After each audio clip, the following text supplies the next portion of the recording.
pajamas. Top of the morning matter. Off the phone with the dada. Get ready for Lawson another. FM. Top of the morning matter. Me di me tinam ni me plan. Me see khaki twice tryna flip to a big bank, to a big one. And my mind, if you up, I am going mental. Sweetie force when the minutes get to you. I'm trying to focus, so I get busy with it, go easy with it. Tell me not feel relate. Now me sound so me chilly the day, say me sick and delay. I carry my machete. Then I go on the chest, no smile on my face, oh me or shaky. Oh so,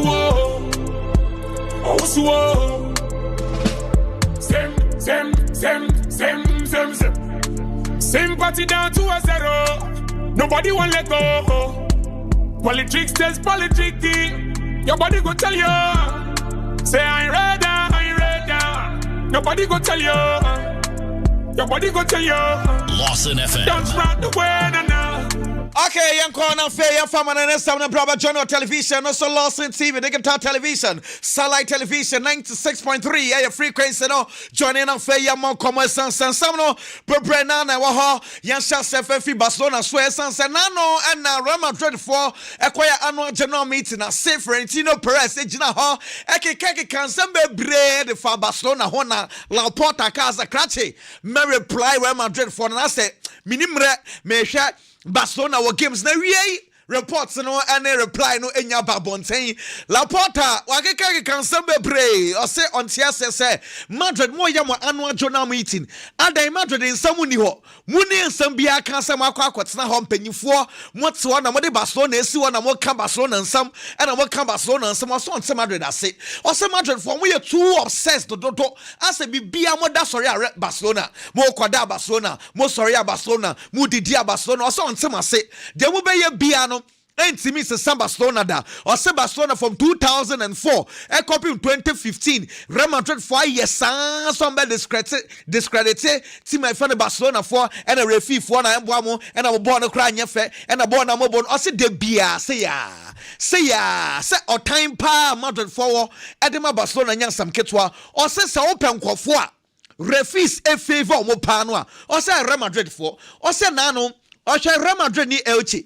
Jude Bellingham de ball no mane ko ball no anka sansa refi anka hwe afeso so Vinicius Junior de ne nan ekotia ina kipe nanim o se boy no kra no hwene na se ne hwene ne moja eba refi anka hwe enso so munyina mu hwe a mo se betwa mo te se refi fo no anye na mo pe baso no se ono wo evidence obeka asem de akyen ana Laporta yi document bi e de be chen se hwe wo join wo television no so a Laporta say Referees Association for no more muyi referees ema many big games no omo panyimfo ni nyina either some Real Madrid for socials either some former Real Madrid players and also why adwuma Real Madrid player also evidence no dey abekire no we mu nyina o check list no a Alfonso Jordana ono no former Real Madrid player 1911 to 1912 obey panyi enso ho Carlos Vega ho o shall list ni mu nyina no so omu nyina Real Madrid for enso so won so mo Barcelona for na be complaints also dey bia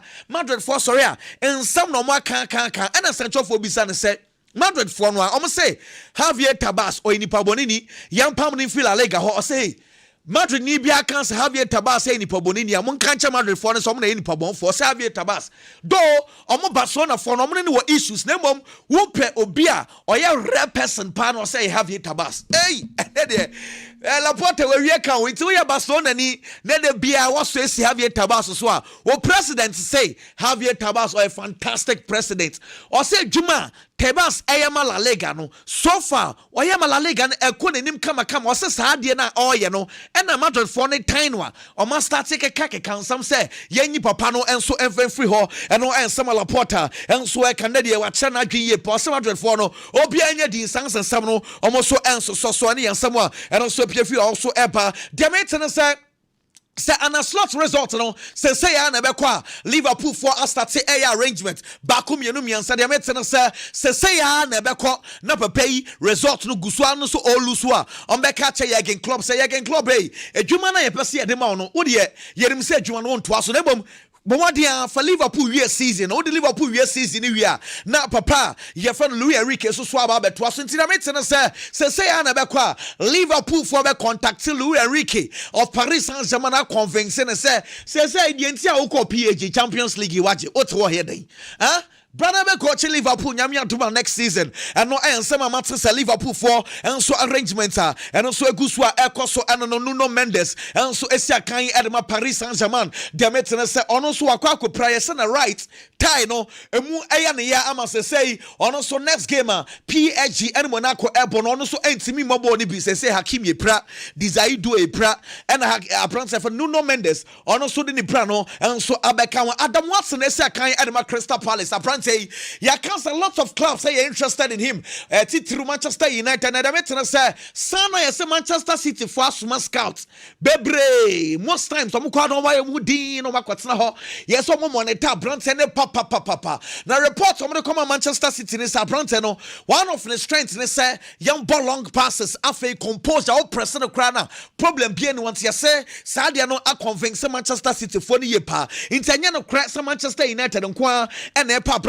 Adam Watson and no a story and also a PFU by young Real Madrid for so Madrid for preparations.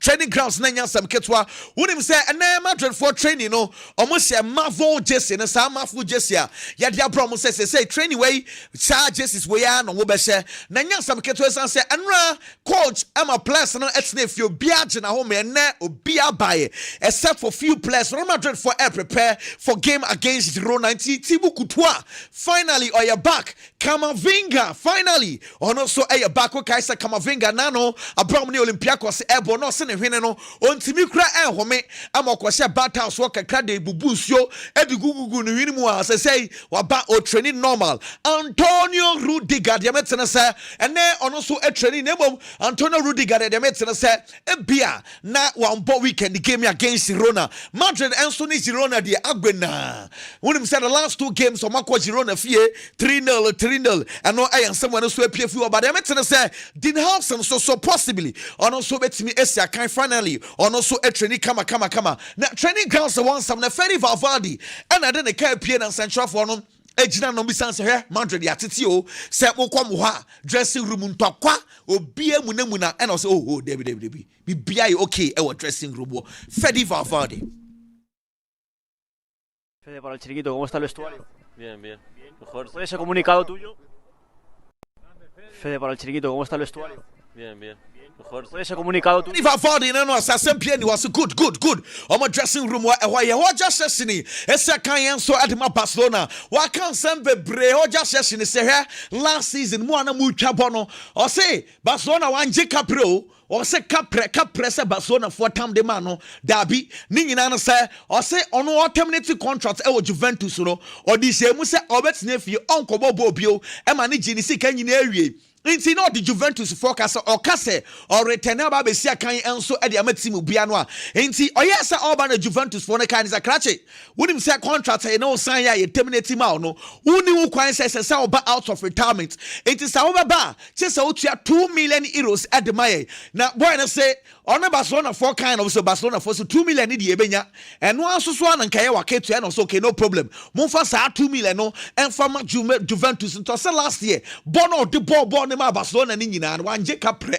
hey o just says ni nyame nhira opa sika no o se sa sika no tam ni nyina do koma Juventus for no ama ni timi nya kwan enso ebesi kan so de ma Barcelona so no opeso board de ma Barcelona say o se 3 days answer na by announcement say football we jaibo no on Robert Lewandowski edin komo e catch Robert Lewandowski say me retire pa na mbom katimu pa nka minya yansa me ba nanka mareta osena Barcelona osa sam okay ebio bi beka so obo but os eye no kretrodo o catch Robert Lewandowski say Barcelona die enka dachi bi nka minyaya enso so unfortunately mentimi anago ama Barcelona ama mereta osi ampampa hwe say wa retire yi wasan so aba be sakan enso ade ama Barcelona no ensam a ho ja sheshini enso eka aprantia fene Fernando Torres say obi enya botre enfama Jabi Alonso esansa Jabi Alonso no na ye dwuma pen titiri Liverpool o se Jabi Alonso oni medwuma no brutal enti mo ama started the pressure to Jabi Alonso so no se fa so bia no so se Okay, somebody a chair say midfielders biano or say do on a midfielders no some be coaches are na omo successful sense so you midfielder de bia wo man instructions defender gina ha attacker me pass ball na ma ofa ha in so say de bia no instructions be breba o ye no e ball am also timi ye top coach into feel say djuma apprentice for Jabi Alonso ye no munya no ho abotre enche kra adwuma no enso ebefa yenko Barcelona for training ground sense Barcelona for enso ego so nyame adumo Ochina Barcelona ni Alaves makacha say Ochina a special day at my Barcelona sense Ochina Barcelona and AD 126 years into our set team no say then training nyasam ketwa woni say Barcelona ni Alaves training ni die na just say Hafinya ene Lami Yamal ene titiri na cameras na eda almost so Pedri and upon me catch us we training kama Pedri we wasan so aye training kama e de amati my friend Barcelona team say bibia ekoye na moment na training grounds no ye hu Ronaldo e wo ho and no Barcelona for ye training Ronaldo na oni ho ene so sa Ronaldo ye hwehwe no ye hu no na wasam ye ba be cancel achira e de achire sansa amafo esu sister Ronaldo ho e bia and na no okoye mistake against Chelsea no na hopopo ontimi emopo now se kobisa Hansa Flex Ronaldo no what to say among for say motivational as na boy na morally kra na bemebu and also say okay moral issues and now say bia so be motivation aba form see a shall be ama team no ha no de say omunyina ono kra kan bi also the entire Barcelona team also defeat no aha omuye papa na mom de betimi aka che ni nyina say apprentice fan Ronaldo also ni yem boy ni complain say ni yem na ye ne ya enu nti na wentimi amobo ni bi ko bisa no say na no amoni Chelsea airport ye hu say wi Lami Yamal film na sana Lami Yamal na nanim star bi kaka no say normal most central for Shanama we create issues because say normal. Also on obobo ni bi pen. Obobo na say you free man. Also ye ne wine pa na obobo na obeyi na free na obesresre. Also sa ne manema we die. Normal. And also team no de no kwasem e wo me say omafe Hafinya papa. Na so far training na ekoso no Hafinya adenedi a kire sampa wa ye ready nti yenya botre bibia be koye enso no bisansa nyame adoma January. Say Barcelona mo beto before Fran na so one Deco and discuss January transfers. Nemom some did their fine but say see pay die. Omunya discuss hwe. And I sent training back say na mo say amount for say we highlighting yet we supporters this is jai highlight ne bo highlight na ubwe ebegu team yo Hansa Flex say mo abonti do na munim Barcelona for style also munim o say munim wa enka mo nka sa highlight some ne ko ti Hansa Flex o say ball no defenders mo fan show mo also midfielders press attackers press Hansa Flex. Okay, when we lose and when we get three goals, I think also it's very easy to say, okay, it was not a good match. It was not Barca. Normally it's like that. But you know, at the end, for me, also to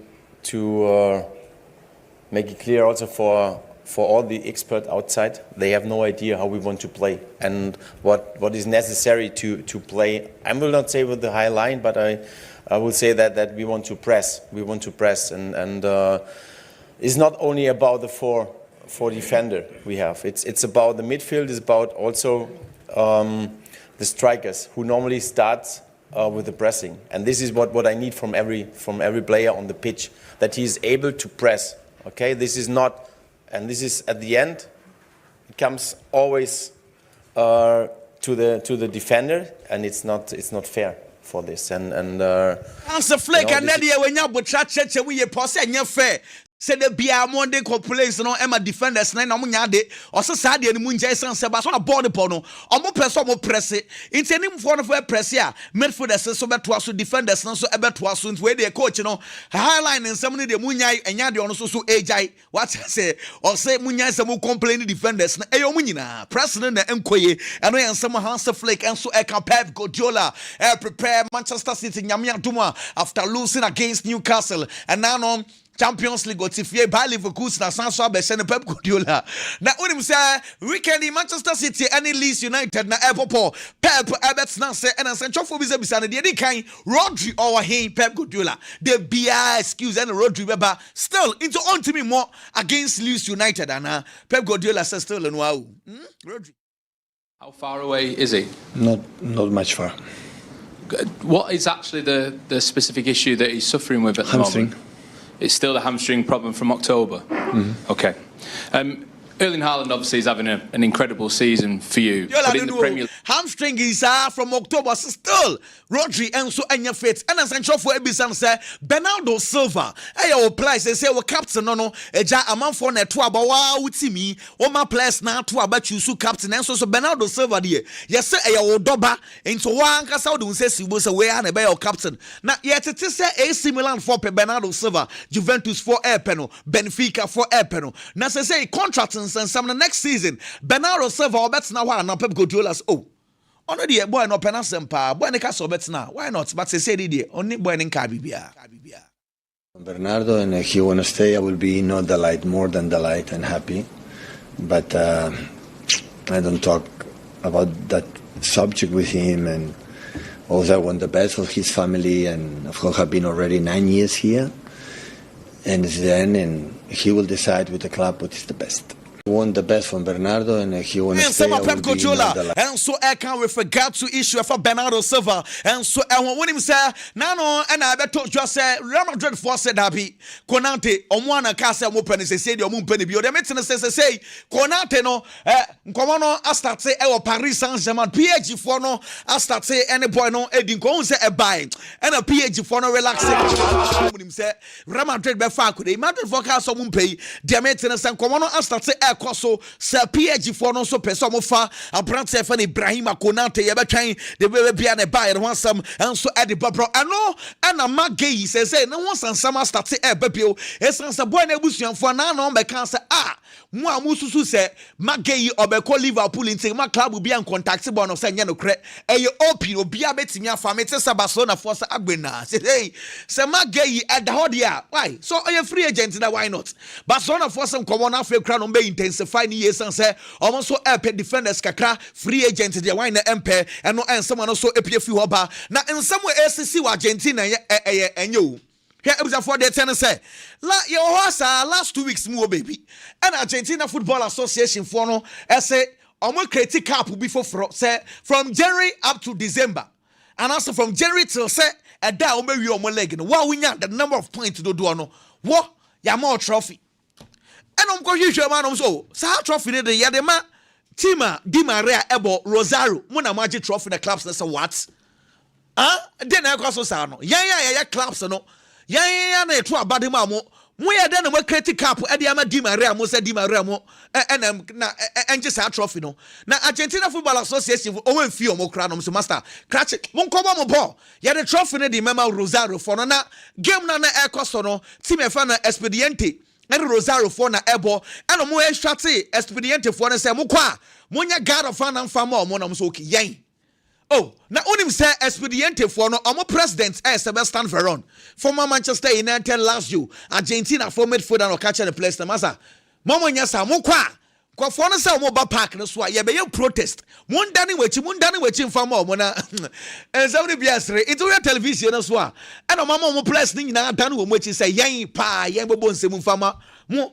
Argentina Football Association for no mo an mo create cap Di Maria wo na wo di animu na mo yes bi nsem no Argentina hosa no na Argentina Football Association says mo gu animu ase ene etie Sebastian Veron wo na wo president 6 months ya ban no kwetena fie ye ma onye adwuma obi e Argentina ho afei so plus no mo amoye sade ni bia obia two matches wo so wo ye captain wo shama plus na so yes ano wo so 6 months and as say oba na enyema mu so ye na obe show good behavior e ba na 3 months enso e dia ma wo eno ayensam ni bia eno so ekoso na asem we bi de Argentina pa nsam ni bi de San America hono na to the bia mu football no style bi kakra hwe se Bolivia e bi for yenko Bolivia na me cause ka some so nchao Real Orero any team e fa no blooming and a boy game no de and 2-2 record o ma set ne say red card mako 17 aden South America way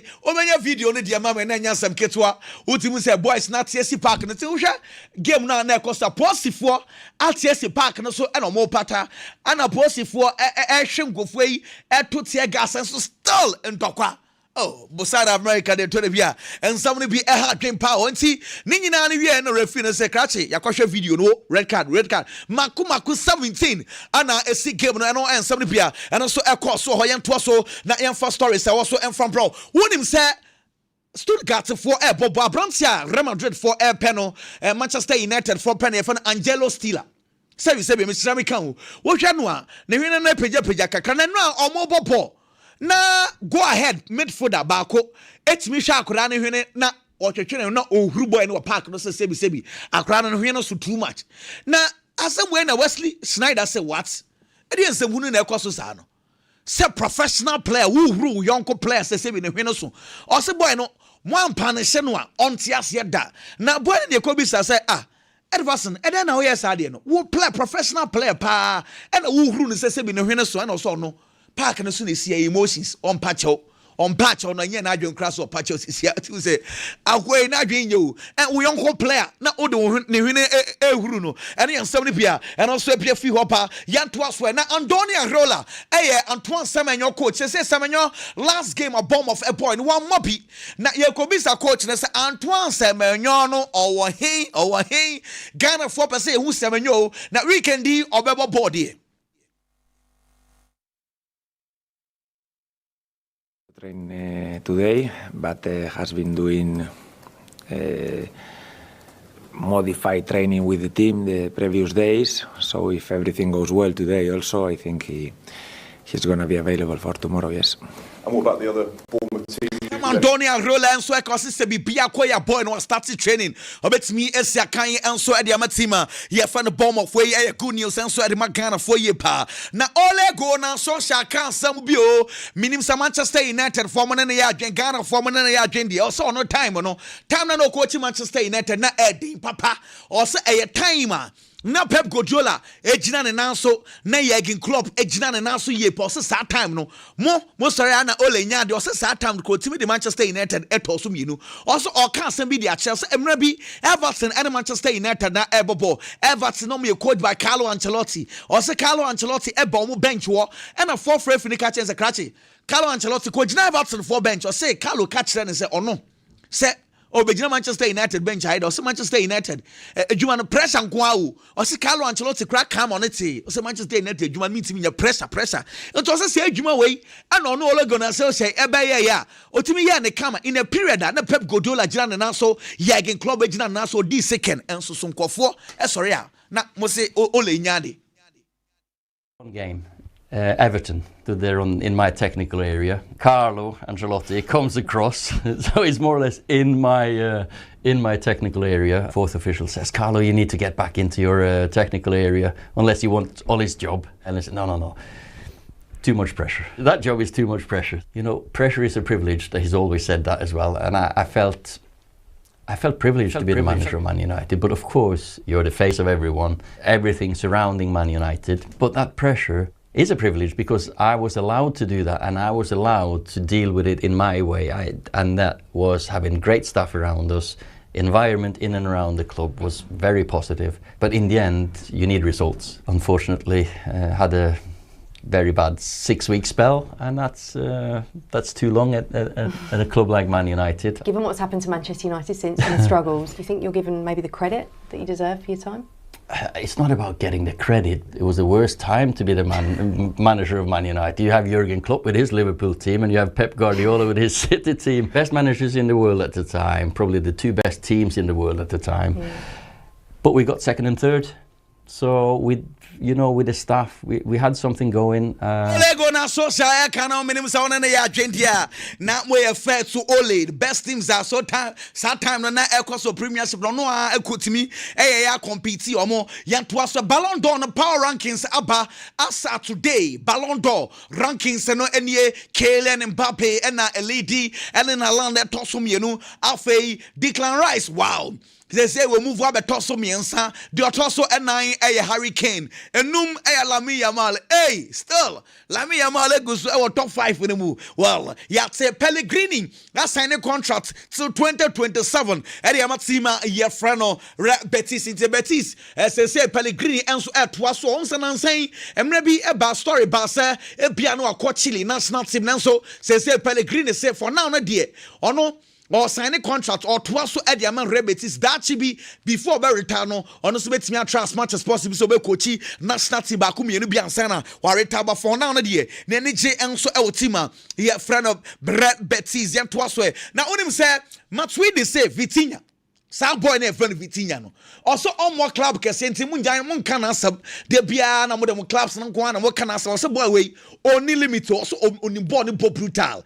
Now enche send a Luka Modric edge Ballon d'Or no sanso na Vitinha enso enche kra ono so ebeje Ballon d'Or na Kedira de semi Kedira so no wahwe Vitinha sa aso ohun boni ba ko kra wo Vitinha boni mu also ohun fomso ba ko e wo Vitinha boni mu no say Vitinha real nervous and Fabian Ruiz no say sa place we omu gina midfield wo show ma utimi filisa ampa footballers and an airport boss ano Eddie Howe a coach at Man Newcastle and send for Kobe and say English international goalkeepers mienu Nick Pope or that and now no kofa error Ramsdale by say Ramsdale or complain so onya body bin down so person call World Cup ni now Ramsdale no man in that goal bi na Eddie Howe say there as a someone na say goalkeeper no yenya rotation ho into no as someone na say kakra.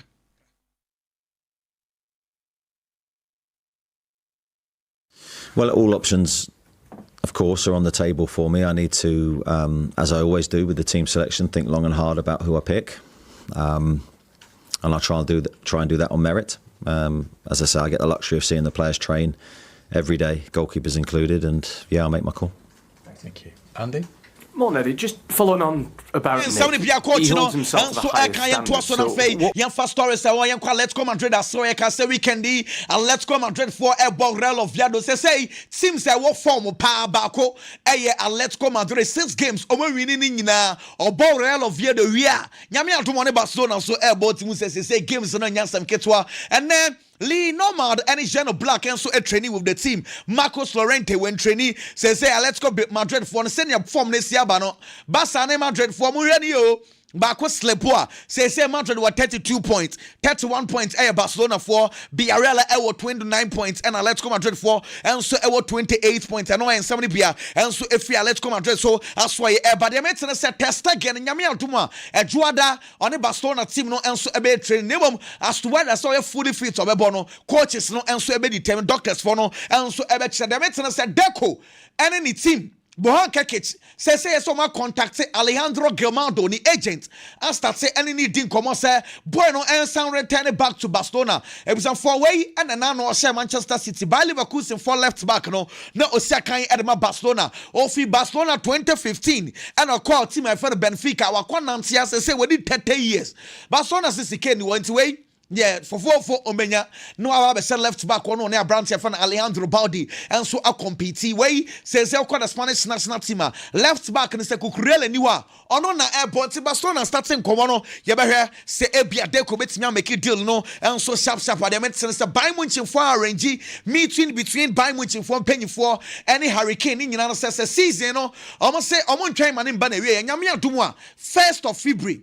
How many hurricane and so any agent Ebert now say contract extension I was so much as possible so on be extended Christopher Food penny and so Edma by Munchen and Mubi Sans and Yamia Duma January by Munchen Mubato players and now Papa say dear or no football and the West Sheffield football muso ultimate kasa dapi name the bit me can say as at this stage dear Alfonso Davis of injury eba Hiriko Ito of injury eba Jamal Musiala of injury eba it's already crown of food say January no matter players that some players you pray omwa so na eba Sofiane Amrabat and Nyanika Oni Anthony so any Isco Echo Shire and 9 pan and Yasam Ketwa Amrabat today looks like oh you okay and then about training come we can be a Real Betis and Sevilla and airport and I'm Bisa and Sacrache born who Piana Amrabat to say onim afi no kosia doctors na e ho no be se bia ball no obebo bia na se on bobi asam na sie na na ehu o se 2+ mo amubo team baako na muti mu nine oh Debbie ebusa for wokɔ London a CAF say AFCON no CAF for some beton papa until the when it's London a say almost start say and omoye adverts and so e London say CAF for them some ko international omo ton African football ni yepa ano yen some bia no so afi about time no ebu covo inti ya beto so kwa medela Maxwell and so e ha say ya to nkomo no and so edi e free one ti ebusa for yanto aswe opanyi bibia say ye die kwaku nyame adum bibia fantastic Ghana 480 you ya monkomo kwaku me da se na mama nsha ase nyame adum a odi atudwa se Barcelona game on bebo nyame adum echna no against Alaves Barcelona omu birthday because yete Barcelona 29th of November 1899 enti nyame adom echina so ye 29th of November Barcelona edi omu birthday enti sa game against Alaves no very important game edema Barcelona bobuko na omo expect say omo beko all out no metimi akwa win game na omo birthday no etimi aye kama most especially say after say omo kodi nkuguo editi a Chelsea Barcelona fans ni the entire team no enije eniho enti nyame adom echina no say omu birthday no obi expect a lot from Barcelona against Alaves but kwaku apart from that eniji sema wo ho ne yese most likely say Rafinha Lewandowski and Lamine Yamal ebesha asiye sa 3 players we nyame adom echina against Alaves no se bibia mbebuma most likely so ombesha asiye on say the last time you hu Lamine Yamal Rafinha and Lewandowski no 6 months ago against Bilbao and you hu sa players me we say omusi akan bom ediama Barcelona bo buku no enti sa we Barcelona ni na what say after 6 months ube hu Lewandowski Lamine Yamal and Rafinha say omunyina ebisi akan a when beje most especially say esaye day a Barcelona for omu birthday kwaku last season emrantie miensa wi dwumadi omu didima Barcelona eje La Liga omo je Copa del Rey omo je Super Cup Spain no sa 3 players we omu si akan de Barcelona no omu contribution any Barcelona success no untimi take anything away from them so we show omu contribution individual performance numbers are omu de Barcelona Lewandowski alone as the main striker 42 goals last season 3 assists. Rafinha 34 goals 26 assists. Lamine Yamal 18 goals 25 assists. And these are 3 players we know which omu goals contribution among 3 players no omu 94 goals 54 assists. Omu goals contribution nipa miensa no 148 goals contribution. And last season na ye ka trial world football na ye ball Lewandowski Lamine Yamal and Rafinha no mo performance no wasoro enti ye be new season no na Barcelona for ogidie say ade last season 3 players we dem no betima sa to aso by kwaku because of injuries enti enjoy sa 3 players we enfambo mu injuries aha Rafinha ebia ha Lewandowski and ebia ha Lamine Yamal enti sa players miensa we na omo anim ho a omo post threat edema anything defenders bia no kwaku yentimi enjoy mu so we Barcelona ni na after 6 months o baba be hu Lamine Yamal o be hu Rafinha o be hu Lewandowski eye ni gisem kwaku se unya sa 3 players we na omunya omu dey a se Barcelona esi akan na Lewandowski nya ni dey a onyim se obema o sa boss dominance no se Lewandowski wo form na ne performance onya good dey a ewo opposition penalty box ni no baby o de betu biara ni so oye capable se obetima to atna de ama Barcelona esi akan na Rafinha nya ni dey a on the field of play Ubon so be operate from the left side by how obe drift aba inside abe post threats ni creativity ni goals no ewo soro then again obetwa branch friend say Lamine Yamal so a on the right side obetima create chances ne de ama obetima ma goals no enti sa 3 players we no se we Barcelona supporter now te say almost say ba be si akan a good news for Barcelona but the only thing here say omo be hia time ana abotre Rafinha afi no free injury aba obehia time so de be regain in the form Lamine Yamal ontimi mpiki Lewandowski because of age and of free injury sabano kwaku the form no enisro. It is our 3 players never be see a kind together after 6 months a time and patience. By say omo form ne ba omo ne the main guys for Barcelona. Kwame who be here say Rafinha starting because say Ferran Torres ho Marcus Rashford dey pick for months so onya flu. Afei na Rafinha ba na no bo few minutes bi kakra. Who be here say yam prepare ho e ma ne nhyase ana. Nina be depending on the medical team of Barcelona. Okay. If the medical team of Barcelona pass and say or 100% fit, I almost physical trainer and when the condition the condition here, the I think say also shall say. I become match fitness susu. Set one more match in the basically when your match fitness. Say kranka. But based on the omo yen now saying na be depending on nyame aduma ene. And the coach say Pedri obema na second half obema na about few minutes. By think say Rafinha be shall say. Wow. Onyan on sa Kwame. Yes, against Ocho be shall say. Enye hu die. Oh enye hu. Okay. After 6 months, you be who Lamine Yamal, Rafinha, then Lewandowski, weku Barca team ni nyina no. Oman who den the attacking face. No correct. Barca who den ye defending face. And it is a Barca attack ne click na goals ne ba. And ma Barcelona who you. And sa 3 players we no. And the big team Barcelona team no. Asenya sa numbers no. And they are competing. So you hope the nyame adu mechina ebesi against Alaves. After 6 months, you be who sa 3 players we nyina. Oko Liverpool. Kwaku yesi Liverpool mpanyimfo say omatena se ahwa nanse nyoma omo ye ma omo players ni bitibi ko free no omo bas Liverpool fo no omo besesa nyoma enti omo brand ye friend say Soboslai omo be ma ne contract renewal omo ntena se ma Soboslai contract embe ben ho na pressure aba Barcelona Liverpool fo so enti Liverpool mpanyimfo say Dominic Soboslai omo be ma no new contract. No, it's me renew the contract for a Liverpool team. No, Kwaku. Me can you pass one player Liverpool for Bryans and almost say Kano. You Soboslai. Yeah. 60 million pounds. And baby, I no free ban. Why won't you? Only a year negotiations are over bread. Ombejo Musika. By no credit, what you say. Soboslai, ne 3rd season ye. If it is a brand any better Liverpool for Jesse.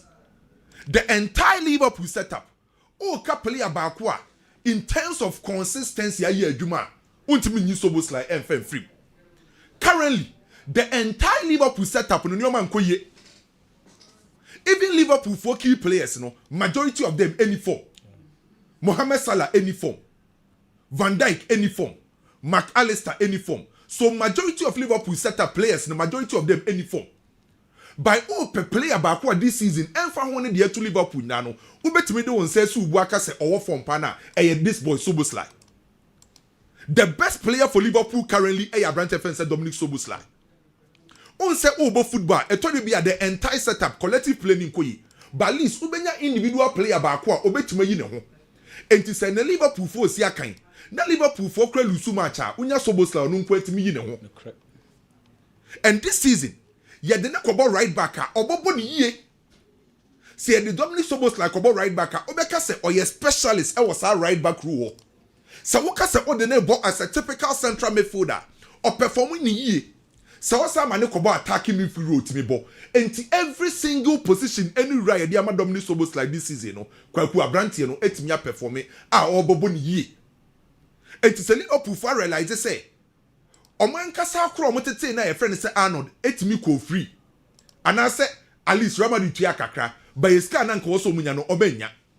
Say Konate say obeko free so be renew obi anim. Enti player currently or form the Liverpool team no. Eni say yetena ho ma ne contract na eben ho. Kwaku football. Se won se player bi pick pa perform ya. Your friend bi say football pick. And football pick you know. Your aspect bebree. You were the physical pick. Currently, oko the entire Liverpool setup. Player and the physical pick. I was through. I branch fence Soboslai. Se player physical pick. Etimi drop here. Etimi base age akache no. And I say injury. By Dominic Soboslai no. We picky the physical pick ne picky. Then obesha the technical ability and so picky. Se okrabo na. Di otimi de ball ye. And the mental aspects. Se Liverpool fo se akanya kwaku. Who say players ne mentally omo ye down be ya hwe Dominic Soboslai ho. Into the entire Liverpool setup, no. Currently, on the best player of Liverpool team, no. Into Liverpool for saying the contract table 2028. A month now, Emma Brandt the contract in Bay. On the Masoboslai contract renewal. Enzo Maresca, you in the press conference, no. Yami Aduma Sunday. Chelsea ne Arsenal. Now we are Chelsea for now.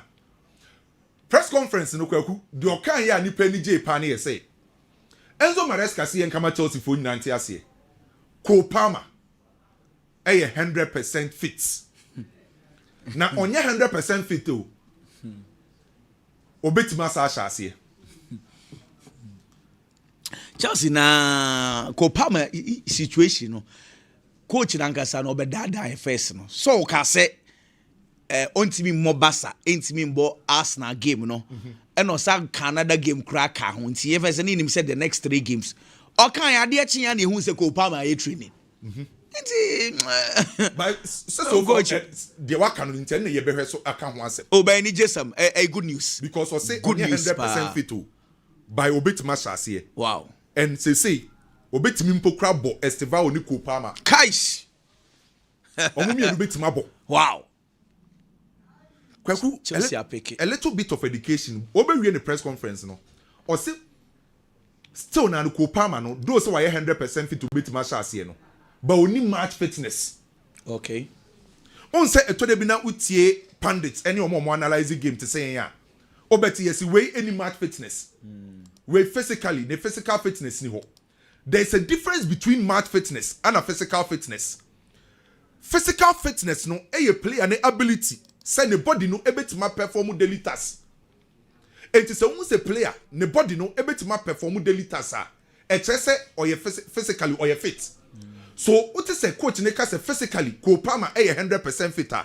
Or patch say adie bi e was a player ye de bia no ne body ni betima ye.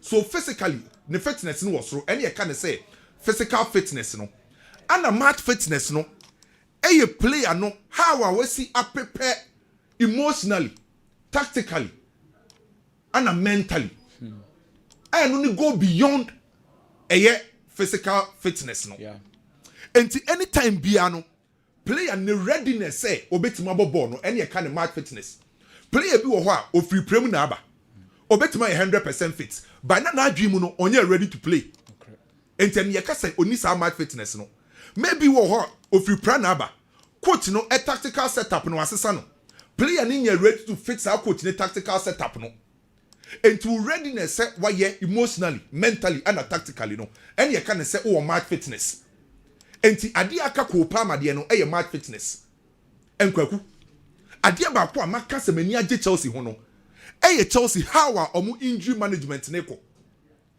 say Chelsea for timi manage omu injury situation very well and ti imagine say Cole Palmer kwaku say coach ne say 100% fit physically imagine say Cole Palmer when your match fitness 100% say every single player you watch Chelsea be a person enjoy play. The last 6 games at Chelsea abo on lose ye. No me koso ye the match Chelsea. And to say oh you big player to say Cole Palmer. Coach Nankasa can say I'm best player Cole Palmer. And to Chelsea best player according to Enzo Maresca say you Cole Palmer. Na Chelsea they say no me ko ye players ni gi omo din. Estevao o gi ni din, Caicedo o gi ni din, Enzo Fernandez gi ni din a. Oh ye Cole Palmer person ko bobi. Yeah.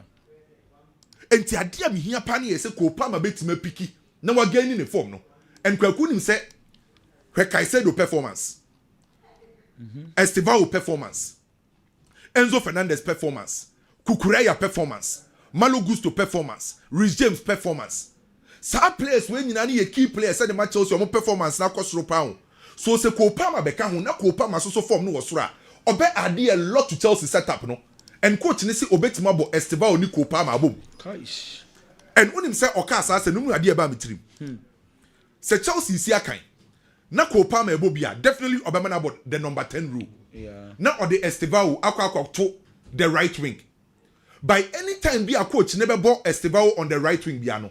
The tactical role no on operate as a right winger. Eyo ma Estevao move eba inside.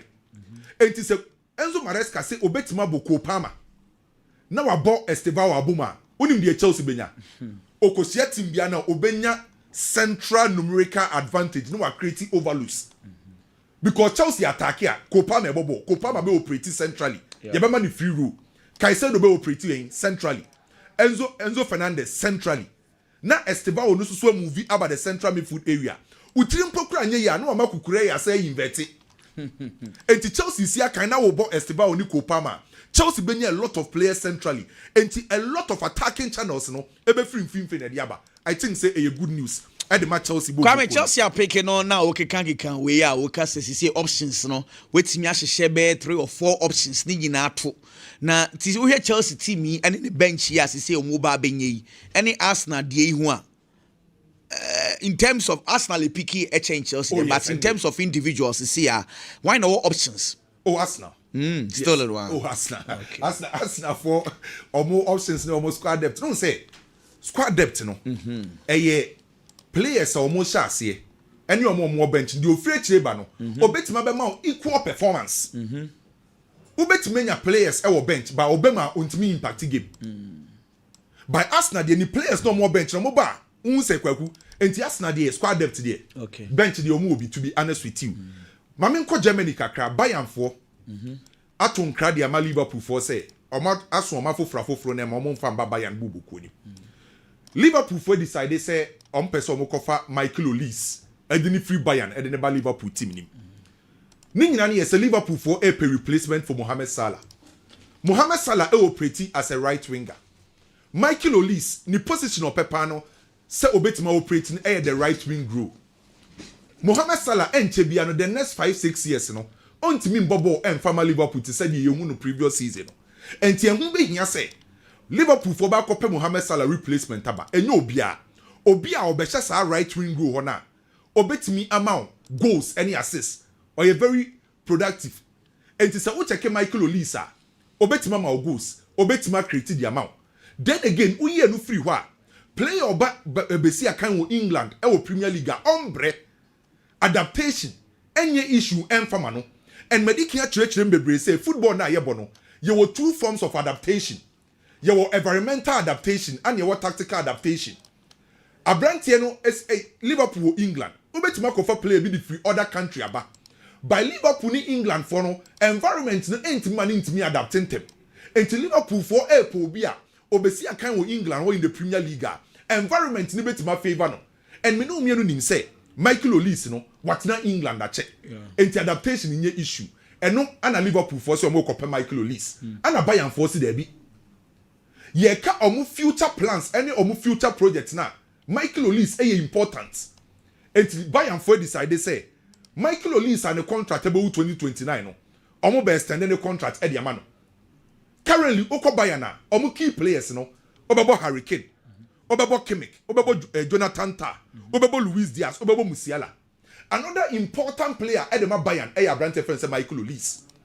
Consider the form, consider the age, consider the present performance and the future the other mount. And team my friend say Bayern kwaku omo say omo nti ase e ma Abrante no enko. Na metie Hansi Flick ne press conference no. O say Rafinha na waba no. Onu coach no afe no pa. Ana oye one of the most important players at the moment because you focus on the field. Then again, almost philosophy, new almost style of play, no kwaku. Rafinha is very important at the moment. And no one the coach in the cast asset. Me say obo Hansi Flick, ni video bi say problem no more high line and yet defense on anymore. Yeah. Onim say obo high line. Adia ba ku ehia pa no present. No correct.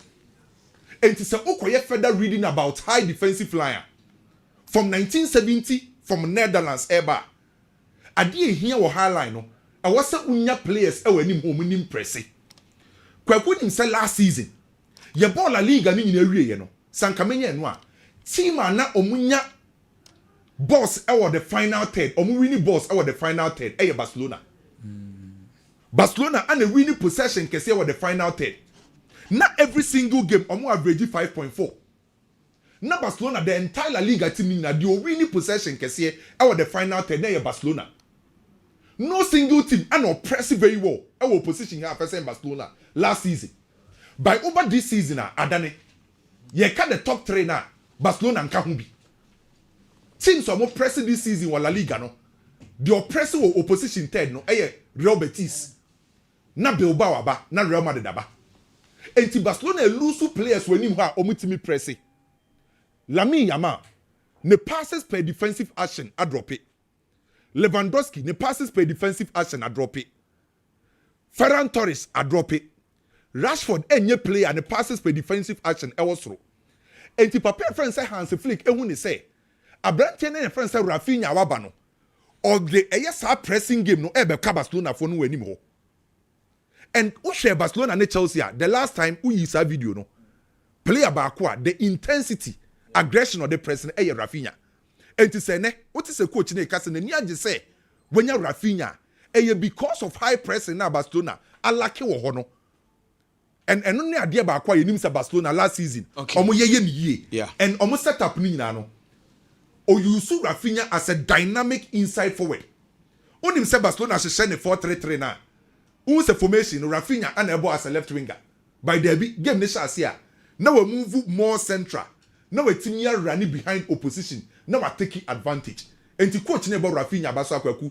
Because of Barcelona tactical setup and Rafinha player back Barcelona tactical setup. Right. Or very important. It has Kwame and so no. Yet also Papa Maxi. Yeah, open you be able to Ghana 40. Oh, okay. First of all, high line it's not a bad thing. Mama, you when say it's a bad thing, it's a good thing. But the thing is that so obey to me are perfect in a well, it's a very good thing. But everything be a coach and as obey introduce be a one the advantages and the disadvantages. And so obey here Chelsea in Barcelona saying a high line anka Chelsea be 8. What's he saying? Saying a high line a boy and Chelsea be 8 because the high line caught them some offsides in most of the goals are almost say almost disallow. Yeah, true. Say over here last season in the Classico, Kylian Mbappe despite the goals or say no, almost catching and also onya offside in Kwabe 6 or 7 or 8. First game nana. Like in all the Classicos they born last season. That was never 10. Yeah. It was the high line next, you know. So if not the high line, possibly Senko baby tier higher.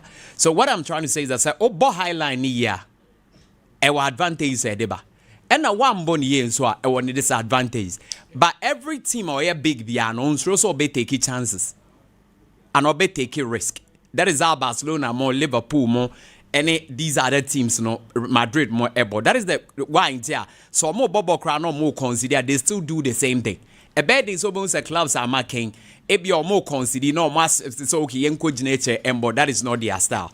But Barcelona dear no say boys need to be perfect in a year. That has been the main problem. And with the high line now walk on so we have a very good controller at the back.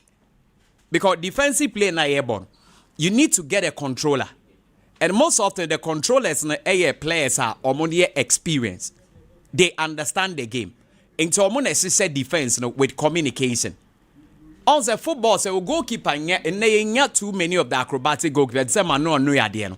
It's also new and they control the back. Your friends say by minute.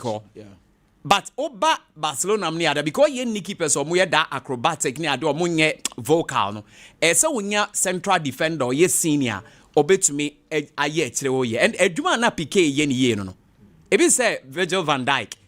But on answer ni PK no mun said that nimbo bebre but there are players who are able to control the back very well. And that is a quality. That is a quality with every big team in here. So when they are able to control the back very well, it really gives the team balance at the back and then more consider go bebre.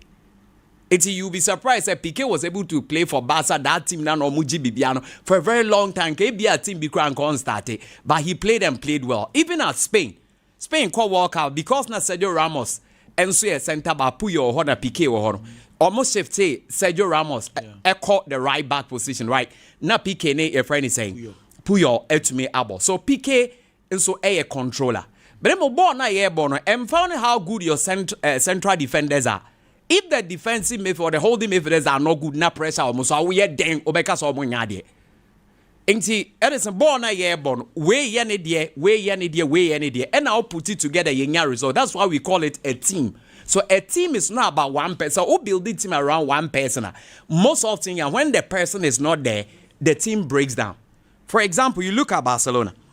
The entire Rafinha by Eben then say, for me, in the world of football, he's the most explosive player. Rafinha na player bia Edison who baby o be free no why be o game no. Meaning say what stadia.